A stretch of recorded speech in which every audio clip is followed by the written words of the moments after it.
So many of the issues that were being discussed just now really revolve around trade-offs and balancing, and how do we balance harms against the demands of free speech? How do we understand what the law permits and allow both innovation without leaving people out, without exclusion?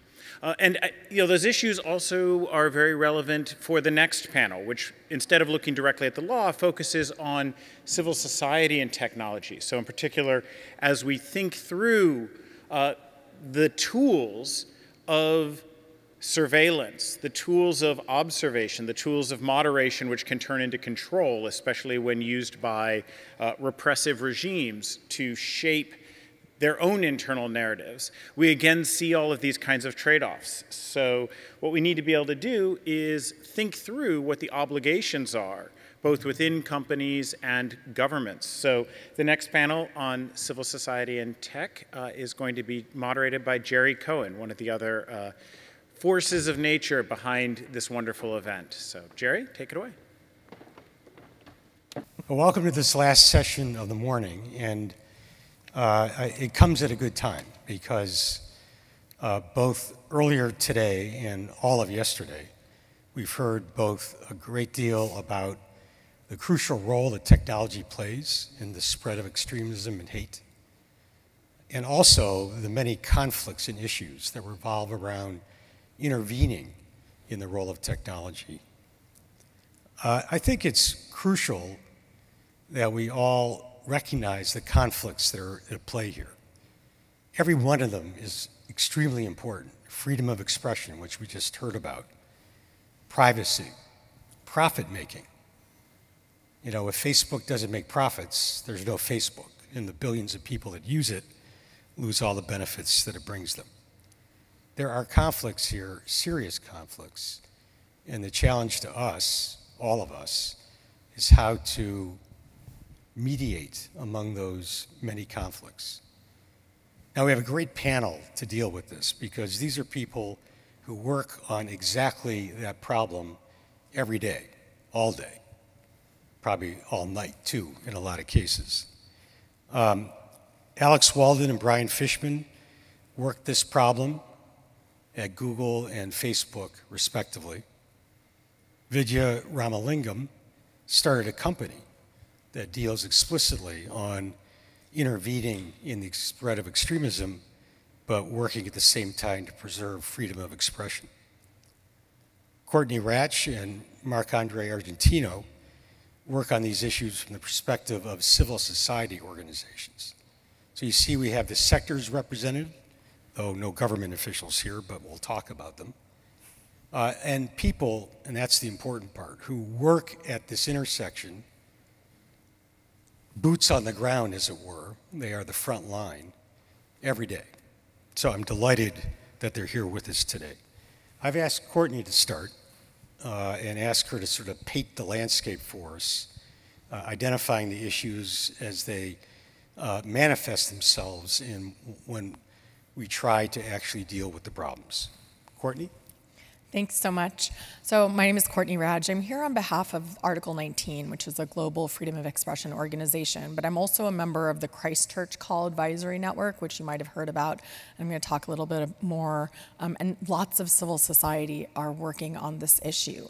But I want to just take us back slightly to the Arab Spring, because I did my doctoral research in Egypt, and it was so important to have these alternative mechanisms of communication and getting information out about police abuse, about what was happening on the ground in this movement building.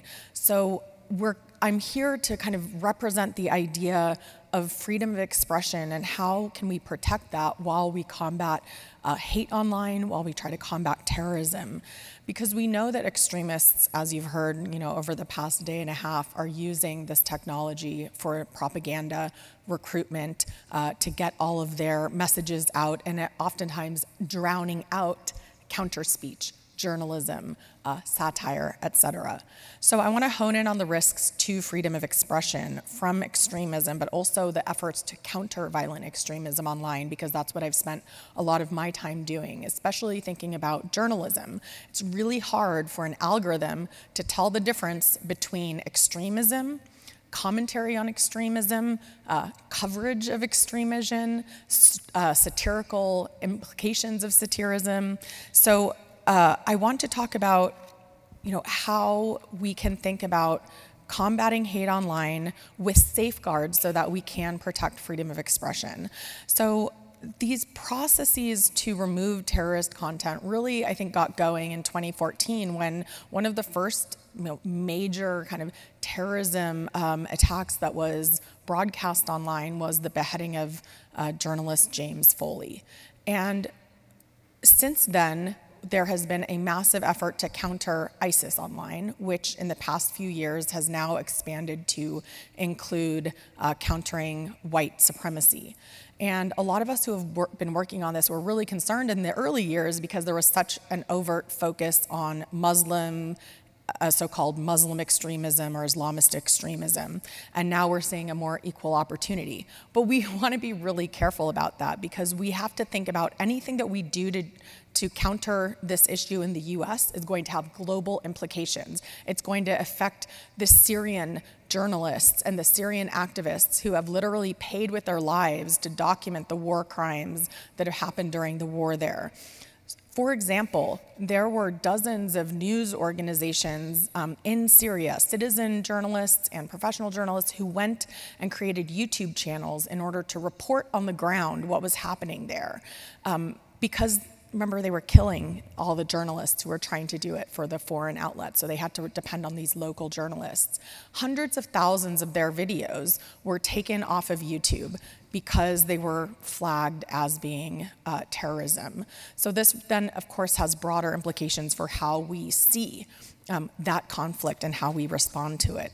So it's really important that any sort of responses that we take to counter violent extremism online are able to either make sure that content that is removed incorrectly can be restored, that there is transparency into how those decisions are being made, that we're thinking about the implications of designating some groups as terrorist groups and not allowing them to be online. What is that going to mean when we get people in power who might want to designate social justice movements as terrorism? So we need to have safeguards. And luckily, there are a lot of civil society groups and multi-stakeholder efforts. I'm going to throw out that word because you kind of alluded to it earlier about how we have panelists on here from civil society, from the tech sector, from the private sector. Multi-stakeholder governance and decision-making is really important because governments have a very legitimate reason to want to prevent the spread of extremism online. Companies are trying to figure out how they're going to deal with it, but it's civil society, it's the groups that we've heard here today, the religious groups, the groups that are trying to protect parents and children, et cetera. Everyone needs to have a voice. And so having a multi-stakeholder approach to how we make these decisions is really fundamental. And so we heard about the GIFCT, the Global Internet Forum for Counter-Terrorism. That is a really interesting model because the tech platforms have gotten together to say, okay, we are going to take down terrorism on our platforms, and then we're going to share a digital fingerprint, a hash, into this database so that any other company that also wants to remove the content that we've decided is terrorism can also use that hash to take the information off of their platforms. Now, if you're a tiny company, that could be really useful. But if you're a big company that has, all these moderators making these decisions, you're feeding this database, we have no idea what is in that database. We have no idea what the content looks like. So we need to improve transparency, and we need to improve accountability, and we need to improve the ability of researchers and independent accredited researchers to gain access to that data so that we can see how are those algorithms working? How are those companies doing? Are they removing actual extremist content, or are they inadvertently removing counter speech or journalism or satire. And you can't actually improve your algorithms or your machine learning if you don't retrain the data. So if you don't have anyone auditing the decision-making that's happening, you're going to end up taking off really important content. Similarly, we need to be able to have more transparency into these processes and the policies behind how they make those decisions. Remember the Taliban? They just took over Afghanistan again. When they took over, they got access, they were using social media to help build their movement. What happened when they took over? What happens to the official government accounts? Lots of civil society on the ground there, especially women, had to erase their accounts on social media for fear that they will be used as evidence against them by the Taliban. We don't know from the companies because they won't answer our questions on the records, and they don't have anything on their websites that explain what their policies are when a terrorist group overthrows a democratically elected government. This is really important for us to know, so we need more transparency on policies, on how they make those decisions so that they're not making it up as they go along. And finally, I think that we really need to think about creating legal standards and the difference between voluntary standards and legal standards and creating a framework for the boundaries of permissible speech. Because if you have formal boundaries, you can negotiate and litigate, whereas informal corporate government public-private partnerships are not open to that legal scrutiny. They're not open to that accountability. And so, I don't know if we talked about the internet referral units here, but there are these informal partnerships between governments around the world and the tech platforms where they will refer content to say, hey, we think this violates your terms of service. And then the companies will decide, okay, well, yes, this does or this doesn't, and then they may or may not remove it. But there's no reporting to say, hey, a government highlighted this. And I raise this because I used to be a journalist in the Middle East. I've worked with activists in the Middle East and around the world, and there is this battle happening online. And it's really important that protected content not get taken down in this very real effort to combat hate online. Thank you, Courtney. Thanks for laying that out for us. Now, we thought it'd be really valuable to hear from a couple of people who've been involved. Not only are they involved every day, but to hear about a specific instance of combating the spread of hate online. In fact, Marc Andre is a researcher in the civil society, we could say, and Brian at Facebook worked together on a particular case. And we've asked them to tell us about that. We think that would give us a lot of insight. Brian, you want to go first? Sure. Thank you so much. I just want to start by saying that I think the conversation between tech companies and civil society is really robust. It is sometimes pretty adversarial. But I think coming from a platform perspective, it is incredibly valuable and useful. And what I would say to Courtney and others in civil society is that I think oftentimes civil society does have a real impact on the way that people inside tech companies are thinking. That doesn't mean that civil society always gets exactly what they want. And I think we don't always do a good job of giving credit where credit is due in terms of introducing some of those ideas. But I do think that conversation and, frankly, the adversarial nature of it at times is really a productive and useful thing. So let me get into the specific case that we're talking about. Facebook does a lot of work with civil society groups to try to promote counter-speech, to try to facilitate introductions to offline de-radicalization programs, to facilitate offline groups developing online programs to push back on extremism and hate. We do a lot of that work. And please ask me about it afterwards, at lunch. The case that we're going to talk about today, though, involves a decision last year around QAnon. And Facebook made the decision in August of last year to establish some new categories under our dangerous organizations policy. One of them was violence-inducing conspiracy networks, which addressed QAnon. This was a tricky thing because QAnon is much more of an amorphous entity than some of the other. There's a lot of hard questions when you're talking about formal organizations like ISIS and Hamas and KKK and others.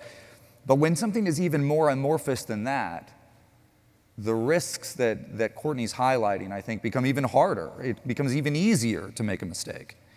And that was particularly true in the way that QAnon and some factions inside QAnon structured themselves, where they really built themselves around being kind of, as they would say it, an anti-pedophilia organization. And so as part of what they did is they took on a slogan of save the children or save our children. And this was really tricky because as a tech company, we wanted to disrupt the ability for the QAnon movement to utilize Facebook to organize and propagandize. But we were aware that there were a lot of people involved in that movement that genuinely were concerned around, around a range of social issues. They didn't buy into the entire ideology. And many of them were frankly getting snowballed by, hacks and others.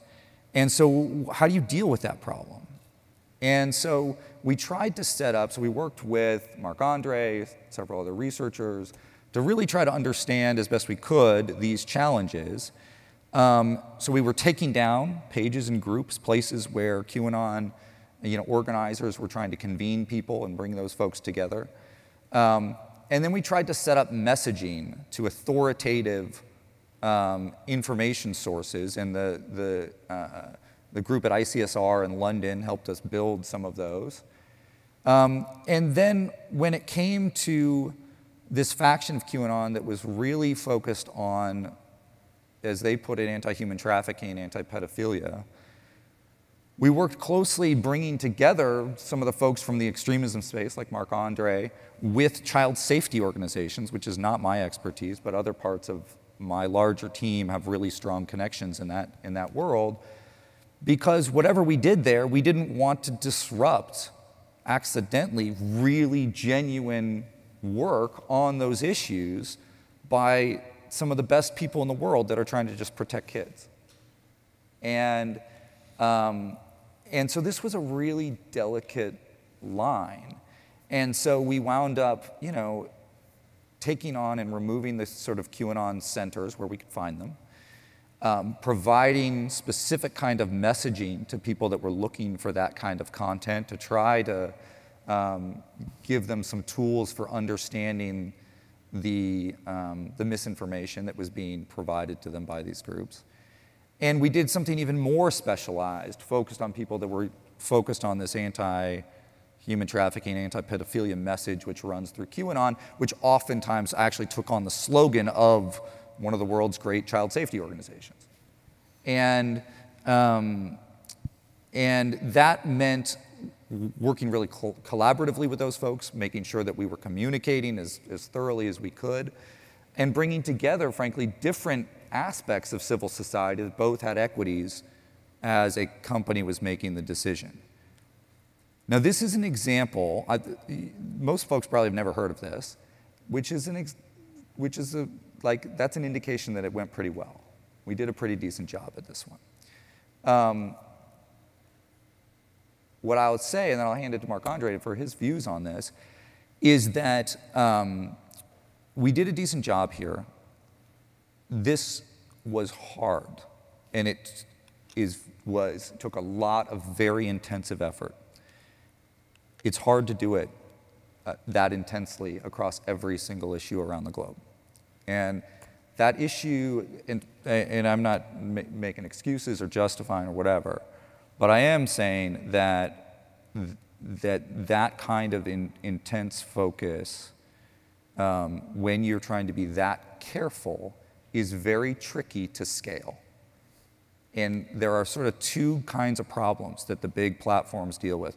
One is like the innate problems. What do you do when you've got a non-state violent actor dealing with a state actor, and there is violence between them, and how do you judge and adjudicate those kinds of issues? That stuff is hard on its face. And then there's the issue of how do you scale those decisions to tens of thousands of reviewers?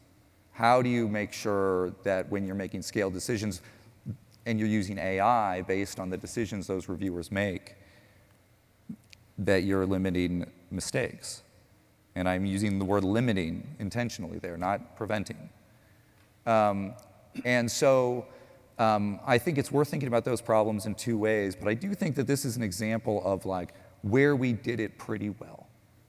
And the kind of arena where you know, I hope we can use it as an example in other arenas going forward. So I'll stop there, and Marc-Andre, if you've got a perspective. Yeah, so Marc-Andre, what did you actually do in this? What was your role in your own views on this?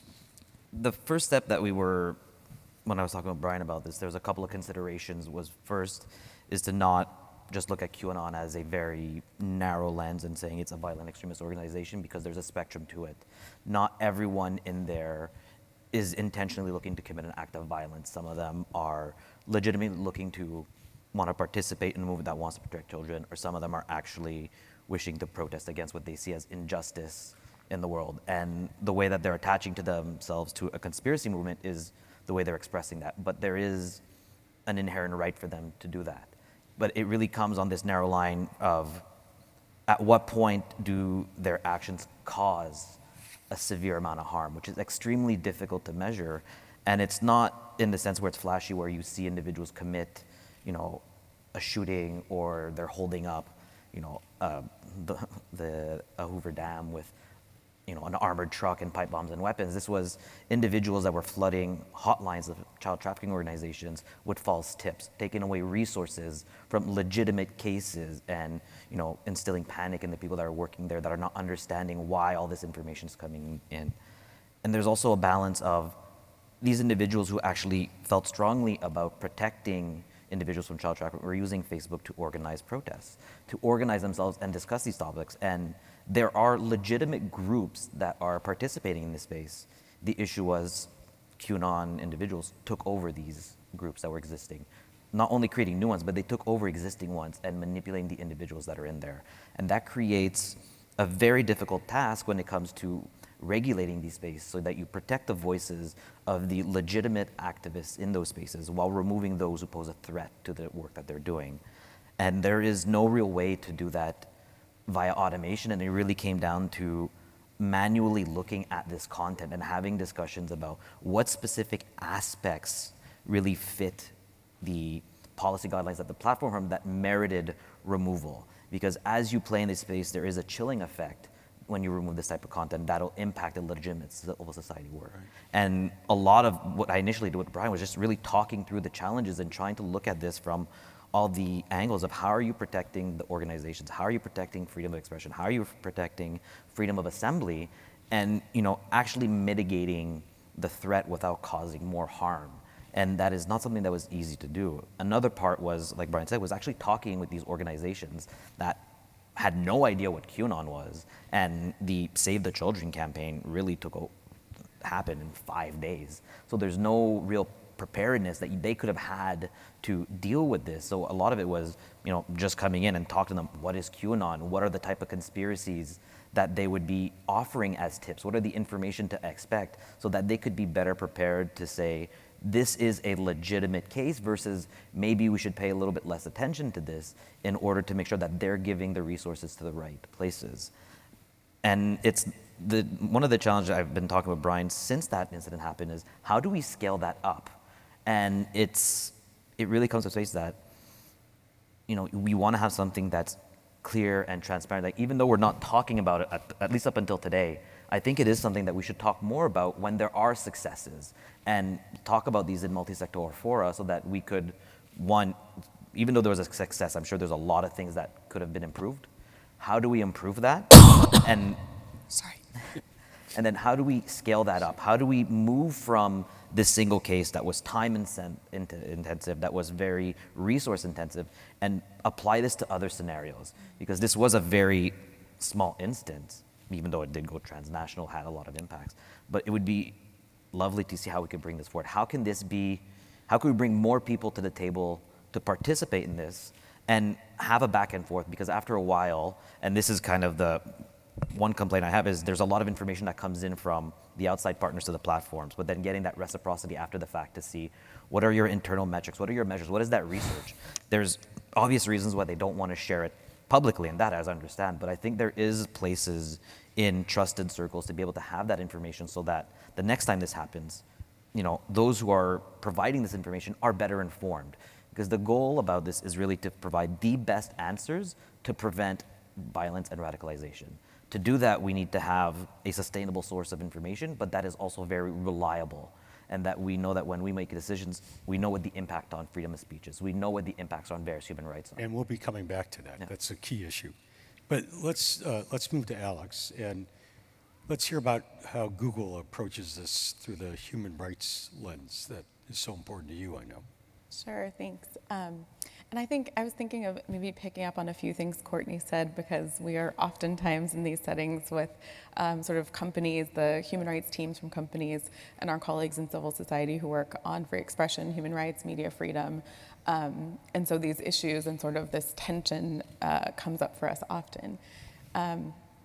So maybe first I wanted to just pick up on, in particular, the example of the Syrian human rights videos, because I think it's another example where we worked closely with civil society. Like sort of the problem arose, we worked closely with civil society to understand what in fact happened, what the impact of that was, and it sort of, that engagement and that dialogue helped to lead us to some solutions that might, I think, mitigate those types of harms in the future. So in that instance, as Courtney described, we removed thousands of videos that were documenting human rights abuses on the ground, atrocities on the ground in Syria. That content was automatically, sort of, our machine learning classifiers identified that content as potentially violative. It was reviewed by humans who couldn't differentiate, and then we removed it. Because we have relationships with folks in civil society, that means that we were sort of quickly alerted to the fact that we made this error in removal. And conversations with folks from organizations like Syrian Archive, like Witness, Mnemonic, and others, we worked with them over the course of months and frankly years to really attempt to reinstate content that was removed, figure out why it happened and how we could prevent it in the future, improve the way we communicated with users, in particular users that were uploading documentary human rights related content. And then we thought about how that was working in the course of the enforcement across YouTube as a product. And we made changes to the way we enforced against that content at that time, and it is still a solution, a feature that we implement on human rights related content. And so just to kind of give another example for folks to chew on, that's a way in which we kind of had an error, we worked with civil society to understand the problem, and it did improve in terms of the way the company thought about these issues going forward. Not to say the problem is solved, but certainly it improved the way that we think about it and our understanding of the problem and how we can mitigate harms going forward. But I also wanted to kind of back up and talk more about what it means for companies to have human rights-based approaches, because I think there's been a lot of talk about we need to think about human rights when we think about how we can eradicate hate on platforms, how we can minimize the virality and distribution of content that incites violence and hatred. When we do that, we must protect and respect freedom of expression, freedom of assembly, association, non-discrimination, privacy. All of that has to happen at the same time. And so when companies do that, there are particular standards that we need to take into consideration. So I just wanted to have that sort of as part of the conversation today. One of the most important ways, sort of the foundation for how we think about that, is the UN Guiding Principles on Business and Human Rights. That sets the foundation for how companies should think about exactly how they're doing this work, how we do that balancing. It sets forth frameworks and that tie to international human rights law and standards. So it's not just anything goes. Really, there are standards and frameworks that exist and that should be guiding companies, governments, civil society, and researchers in ensuring that we have rights-based and ethical frameworks and approaches to doing this work. Google, companies like Facebook and Microsoft, and Twitter as well, are committed to human rights, and so our commitments to UN guiding principles are at the foundation of this work.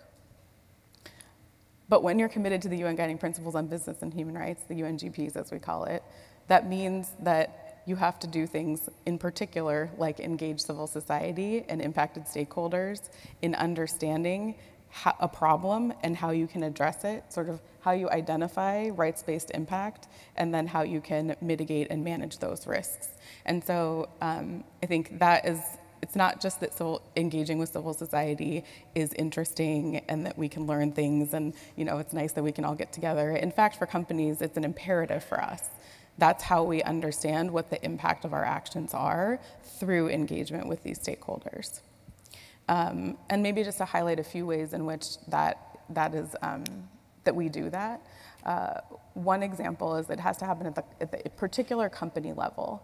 So for Google, and I know for many others, we have processes in place to ensure that we are engaging with stakeholders, with civil society at the policymaking phase. So that's our product policy. When we are devising a policy to ban hate speech on the platform, to deal with all the sort of conspiracy theories that Brian was talking about, engaging with civil society as part of that process is how we understand what the problem is, what is sort of the scope of what we can manage as a platform, and then in particular, how we should be engaging with other stakeholders where they are better placed to manage the issue. So that's the policymaking process. The engagement is also important for helping us understand enforcement, where we're getting it right, where we might need to improve, and kind of engaging in a dialogue back and forth with those who are seeing different aspects of the problem. So that's at the company level. We also have programming on things like our program is called Trusted Flagger. And Trusted Flagger is a program where we engage directly with civil society. They sort of onboard into a program that allows them to have more of a structured dialogue with our internal trust and safety teams. This allows both the internal colleagues to learn more about the issues and the impacts of sort of these problems on the platform directly with the subject matter experts. And so that's folks that are experts on hate, experts on human rights issues, on child abuse, et cetera, all the categories of abuse. We have civil society experts who are stakeholders and part of a programmatic engagement with us. But it's not just at the company level. We also have to engage sort of at the industry level. How are we ensuring that we're creating and feeding into standards that improve the way we as individual companies and as an industry engage with civil society and other stakeholders in an ongoing way? GIFCT is one of the places where we do that. GIFCT is a company-led initiative with multi-stakeholder components. And so that is something I think that, as our folks have alluded to, we've sort of been learning along the way how we can manage the imperatives that the companies are trying to meet and improve in all of the ways that we are being asked to from civil society and from researchers as well as government. Another important place this happens is the Global Network Initiative. GNI is a multi-stakeholder organization made up of companies, civil society, academics, and socially responsible investors. And that's a space where we are focused entirely on freedom of expression and privacy and ensuring that companies are taking a rights-respecting approach to the ways in which we are tackling issues on our platform and in particular engaging with governments.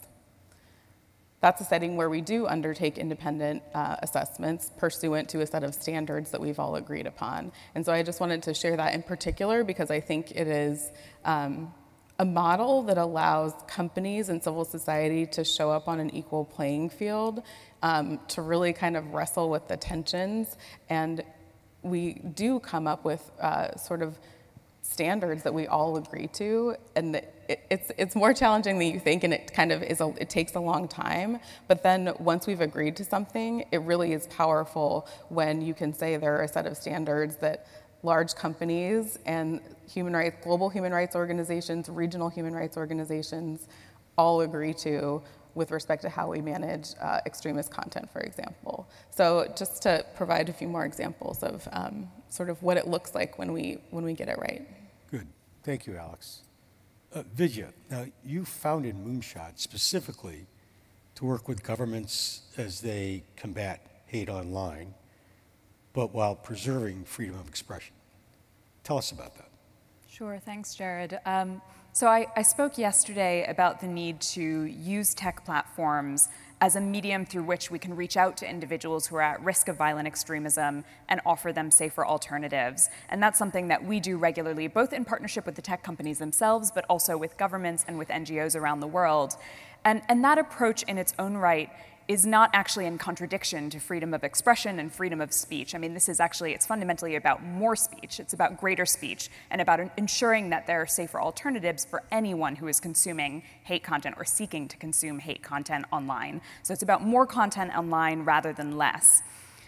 But this is work that, in any context, in any part of the world where you deliver this, it is accompanied with major concerns around privacy, data privacy in particular, and protections. And here in the US context, obviously civil liberties comes into play. So I thought maybe I'd take a moment to talk you through how we deal with this as an organization, how we think about data privacy, some of the measures that we've put into place as we deliver this work around the world. It's not to say that we are perfect or that we've figured everything out. We are a 6-year-old organization, so everything we've built around this is again, it's still experimental. So would love to, I'll talk you through it, and I would love to have a conversation with any of you afterwards around things we can also do better on this.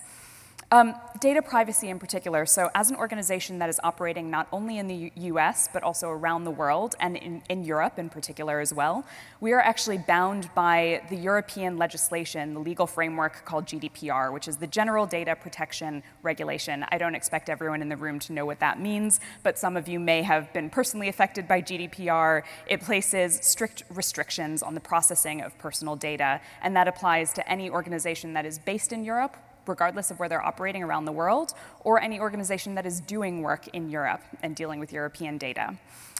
So this applies to us as Moonshot no matter where we deliver our work. It applies to us in the United States, it applies to us in India, it applies to us in Myanmar. No matter where we work, we have to abide by the principles of GDPR. Now, these are much stricter regulations than apply to any organization that is based in the United States and is working anywhere around the world. So I often get asked the question, you know, how do you manage to do your work, especially because we are doing a lot of analysis and also direct interventions. So I often get asked, how do you do your work despite GDPR regulations? That must make your job a lot harder. And for me, I actually see GDPR not as a burden for us, but as an opportunity. I mean, these restrictions are an opportunity for us as an organization to do our work more responsibly, more ethically, and to put user privacy at the heart of everything we do, to bake it into every methodology. So I see it as a great opportunity, and I actually would encourage other organizations, even if you don't have to be compliant with GDPR, I think it's a great challenge as an organization to look at how you would abide by those stricter regulations. They really are about protection of user data. So a few critical points that I want to mention here. I'll mention one point up front, and then I'll walk you through some of the measures that we put into place around data privacy. But I would really urge, the first point I want to make here, I would really urge anyone who is considering doing work with at-risk audiences online to bear this in mind. When we work with at-risk audiences online, and I've said a few times that we look to find audiences at risk of violent extremism and then pair them up with resources. We never find people at risk of violent extremism on the basis of socio-demographic data. Our work to identify people at risk online is entirely behaviorally driven, so there are no socio-demographic indicators that are appropriate in this context, ever, and I really say that ever, in any part of the world.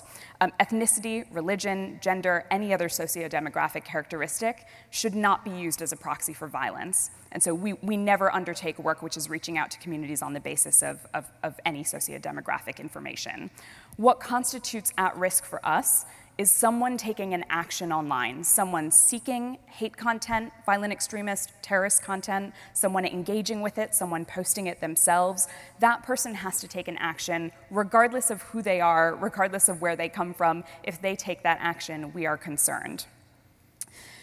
In addition to that basic principle, and I wanted to say that up front because it is an important one, this work, regardless of who is doing it, it needs to be subjected to both internal and external audits, both from a human rights and from an ethical perspective. So as an organization, we do a few things. Internally, anytime we set up a new prevention initiative online, we do a data privacy impact assessment. The purpose of doing this is to review the exact methodology that we're delivering in any particular country on the basis of our need, whether there is a need for any data collection, storage, deletion. We want to review any possible risks to the end user. And more often than not, I have to say here, especially if you're trying to provide safer alternatives to audiences, more often than not, we're never even engaging with personally identifiable information.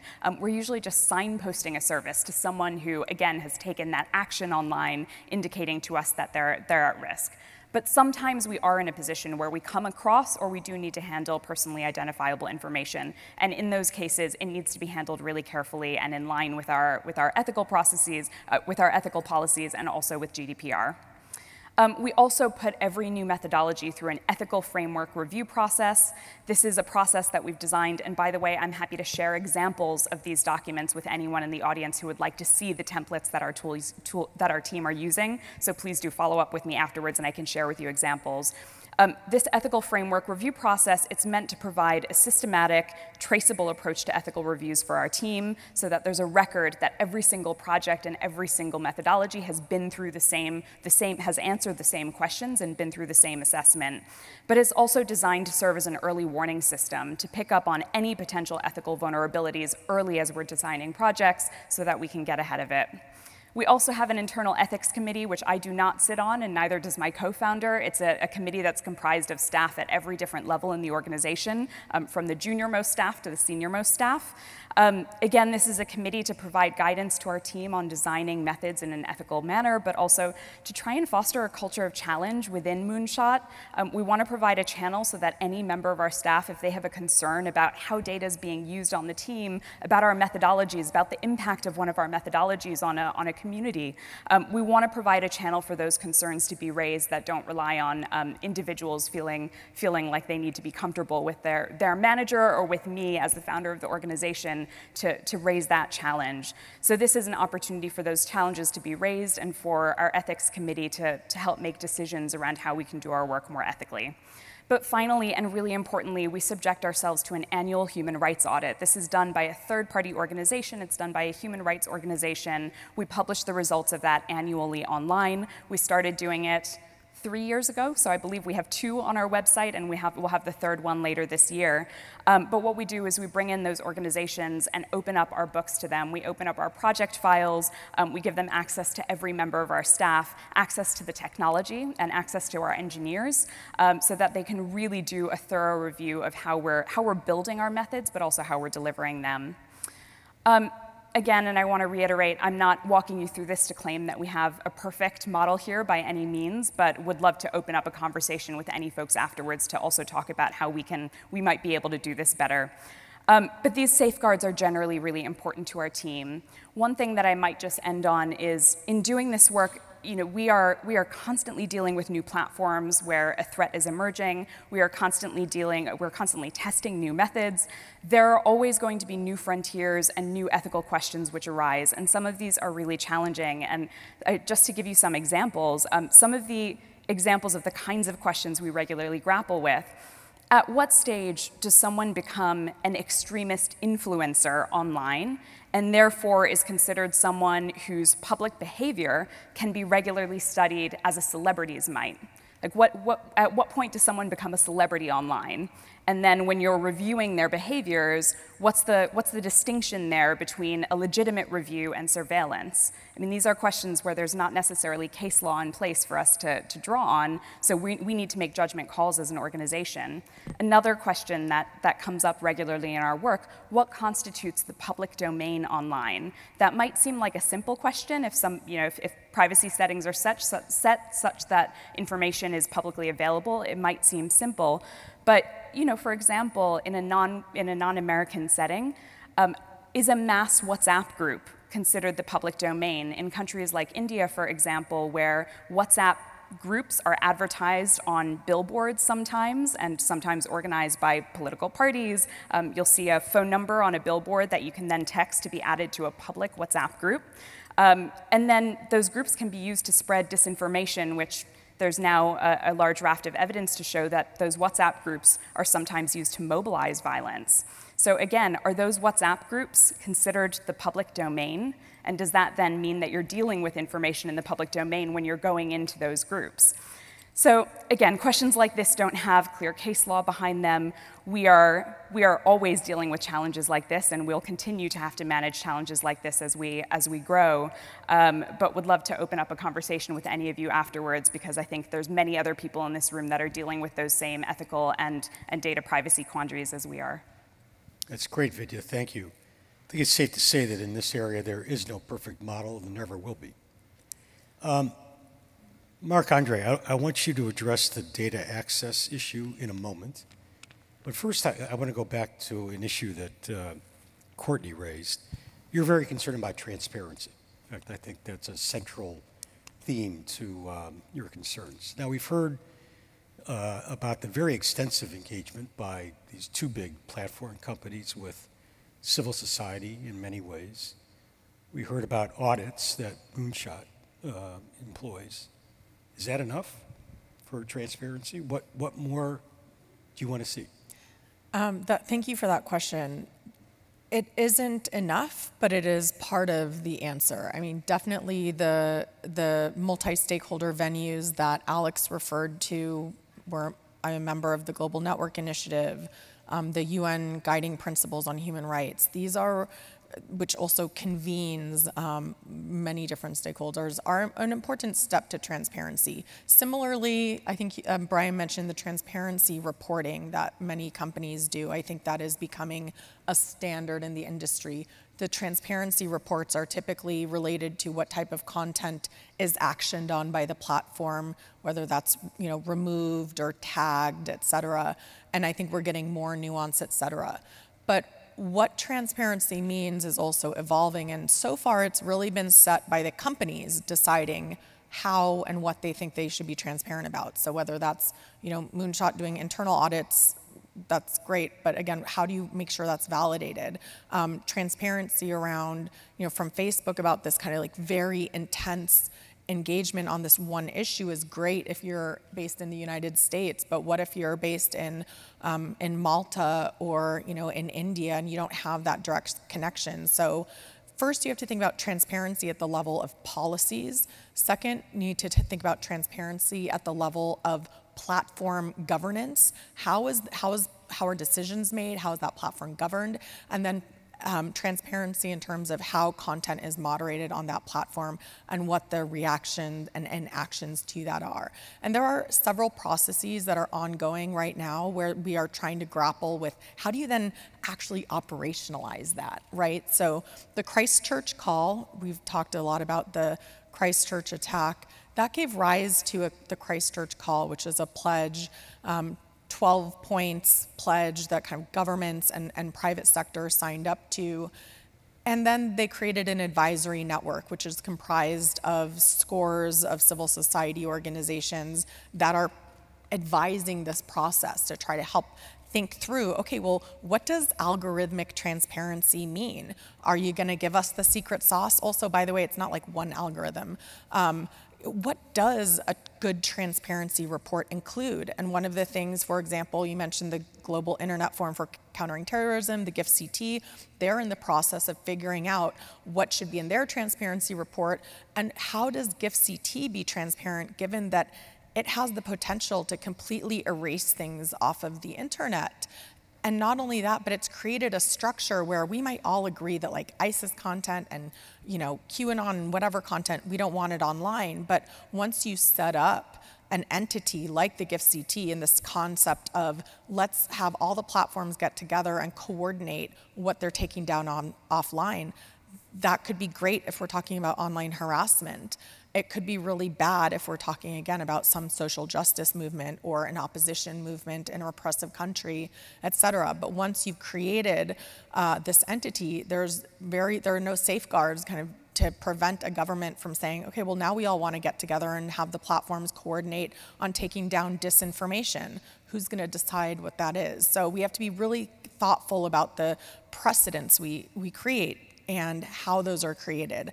So when we talk about transparency with data and with content moderation and those decision making, what are the results? That means we need to be transparent about the data that is affected.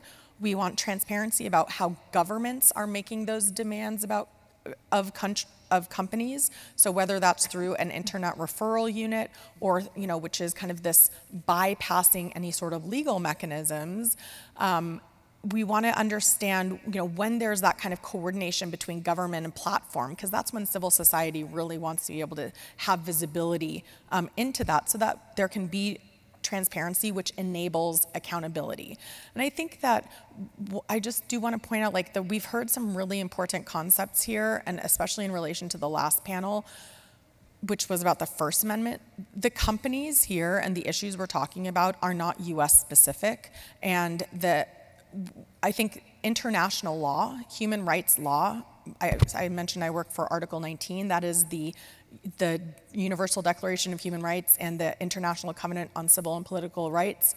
Article 19 is the article that protects freedom of expression and talks about what are the restrictions and what are the rights and obligations of states, and has been then interpreted through the business and human rights lens of how to apply to companies. And I think that is really important for us to think about looking there, because the First Amendment says something and then it's been interpreted through law, but most of the Supreme Court has been male, white Christians who are interpreting this. And I think it's really important for the moment that we're in now to think about how can we protect freedom of expression while protecting people who are affected. This idea of First Amendment extremism, like absolutism. We heard from Tanya, we heard from an alum at AU, my alma mater as well, this speech of others can infringe on the rights and free expression of entire groups and other people. So thinking about how to get that balance, we do have some answers in international law, and we want to understand how that gets translated into the policies, practices, and impact on content that the companies are taking. Okay. Maybe let people respond to that if we have time. But first, I want to turn to Marc Andre. This issue of data access is important in its own right. But it also has implications beyond just the access to the data. I know this greatly concerns you in that you've, I think, recently launched a project, or you're designing a project to launch. We're going to be launching a project. You're going to launch a project. Tell us about that. And I know Courtney and I had a very good discussion last night about the importance of preserving content for journalists and researchers in civil society. So like that, if something is removed, it's not only about auditing, but it's also about informing the decision-making process that we do. So for the past 10 months, ICSR has been working to gather primary source texts from the extreme right that have been used to radicalize or inspire acts of violence. So we've built a repository called the Repository of Extremist Aligned Documents. We're still working on finalizing the project. It's going to be launched as a beta very shortly, and we're hoping to make it available to civil society, journalists, practitioners, people who work in the space. It's obviously not going to be available to the public due to the nature of the content that'll be hosted there. But what we've done is we've curated some of the most important documents that we've determined, at least at ICSR, that should be included and available to the public. And we're hoping that this is going to be used not only to inform research, but to inform policymakers, to inform civil society and how they're working in this space. And so that it's not something that is hoarded by a researcher on a drive and no one could use, where researchers are terrible at hoarding data and never really using them. And I don't think that gatekeeping is acceptable. It's something to be made available. And a lot of these texts come from places that individuals might not be comfortable navigating or might not be able to in their employment because of restrictions, or these are not fun places to go to. And since I spend most of my time there, I take out that content and make it available. So right now we'll be releasing a database that'll be in the form of a website that we've modeled off the National Archives. You'll be able to search it based on themes or keyword or authors or publishers. And there's about 900 texts of attacker manifestos, branded documents, and violent texts that have been used. And from there, we're looking to build on to add podcasts and videos and other primary texts so that people could be better informed in this space, and hopefully also expand not only on the extreme right wing, but include other extremist content and really expand this into a strong database that anyone could use to inform their research. Of course, you heard yesterday, and you might have been part of, this effort to bring together disparate sources of data about hate. Is that an important ongoing activity, do you think? I mean, this aggregation? I think it is, and there is going to be an important challenge to us as we aggregate this data, is we come to terms with what we are talking about. We need to be consistent on what do we mean by hate? What do we mean by extremism? What is violent extremism? What is terrorism? So that when we aggregate this data, it's not only common language, but we have a common ethical process to evaluate this work, and that we're all aligned in the way that we're gathering this data as well, to make sure that when we do decide to use it, there is trust and there is safety mechanisms within it, so that the decisions that we make are sound and we don't induce more harm intentionally or accidentally by using these types of tools. Great. So it just occurred to me that you arranged yourselves so we have the two big platform companies at that end, and civil society at this end, and Vidhya kind of in between, which is kind of perfect, I guess. Not to create confrontation, though you said you have found your interactions with civil society to be confrontational sometimes, and that's been valuable. I'd like to hear you react to what Courtney said about transparency. You're doing a lot, it sounds to me. So, and what else should you be doing? So I think, I will speak from my Facebook experience. I think in the time that I've been at Facebook, the company has made real strides in the direction of transparency. The community standards, which is like Facebook's terms of service, are much more robust. There are trackers for how it evolves over time. There have been real updates in the areas that I manage in large measure because of feedback from civil society. And overall more sort of nuance in those policies as a result of conversations with civil society. And so I think, on that level, on the policies, I think we made real strides. I think that there are still questions out there. I think there's still improvement to be made. I think, again, I've said it before, and I'll say it now, that I think all the leaks we're seeing create a lot of problems. They make solving those problems a lot harder in certain ways. But having our dangerous organizations list out in the world so we can just talk about the silly thing, there are some real advantages there, and there are lots of ways, frankly, where it makes Facebook look better than people, I think, suspected. So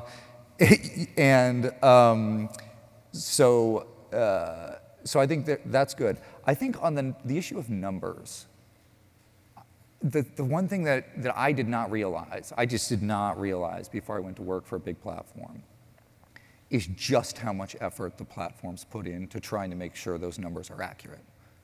It is hard, and the data scientists spend tons of time. And when you go underneath the hood on the numbers that Facebook releases in its in its enforcement reports about this stuff, there are like 80-page addendums talking about the methodology. It's crazy.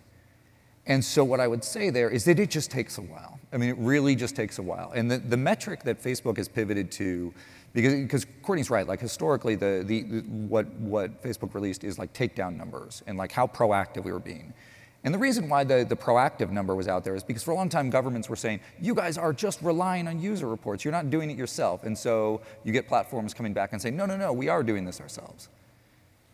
But the metric that's out there now is that Facebook uses called prevalence. And prevalence is like not what we take down, but what we miss. And it's like how often are people seeing a certain type of violating content. Now those are dedicated estimates based on some complex data science. That's a decent metric. But I think that what is hard is once you get past big companies like ours, smaller companies, they don't have the capacity to make an estimate like that. Like, we're not in a position to compare what the prevalence of hate speech on Facebook versus some other platform. And I'm not even going to point fingers at a smaller platform. They do not have the capacity to measure that. It's hard. And that makes this really hard, because what you really want to do, what everybody wants, is to be able to compare across the internet. How much of this is over there? How much is over there? What's going on? And there are real challenges to that. And that's hard for Facebook because, you know, because then you're sort of one of the only ones out there with this number, and people are kind of like, oh, you're singularly different, you know? And Facebook wants to say, well, we're not. What about all this other stuff?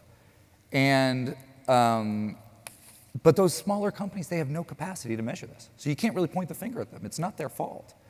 And so I think there is a real challenge here in identifying the metrics that allow us to understand these issues across the entire ecosystem. And this is a place where collective conversation, there's no way we resolve that without multi-stakeholderism. Like, fundamentally, just no way. And even then, I think it's going to be hard. Because when people think of Silicon Valley, they think of us. And they think of Google, and they think of Microsoft, and they think of Apple. Big companies with revenue. A lot of companies that have tens of millions of users don't have any revenue, right? They really don't. And many of the problems that we're talking about are shifting to those platforms, or they've been there for a while. And those companies have nothing like the capacity that we have to either try to address them, but also to measure them. And so I think that that is just a real challenge. The last thing that, and then I'll shut up, I promise, is I do want to respond to something Courtney said about GIFCT, because I think GIFCT, the hash database that is developed with GIFCT, is very explicitly, we've tried to be transparent about the kinds of content that goes in there. And there is a very sort of explicit understanding in our rules that just because something is in the database doesn't mean that another company is, if Facebook takes it down, we put it up in the database, that doesn't necessarily mean it violates Google's rules, and vice versa. And so it operates more as a sophisticated tip line than it does a collective terms of service. It's when we've seen something that's really concerning, we'll put it up there, Google can find it, they can make their own decision about it. And I do think that is, now that said, I think Courtney raises really good questions about when you start to create a database, you know, where does it go? And I think this is where civil society is asking hard questions, and they should be. But I also think that there are a lot of folks inside the companies that, in part because of those hard questions, are really attuned to these issues and want to be deliberate and protect those equities and those values as well. Thanks, Brian. Well, I've learned a tremendous amount from this session and in interacting with these great folks before the session. I've learned that these are really tough problems, but I've also learned that we've got some really wonderful people working them all the time. Please join me in thanking the panelists.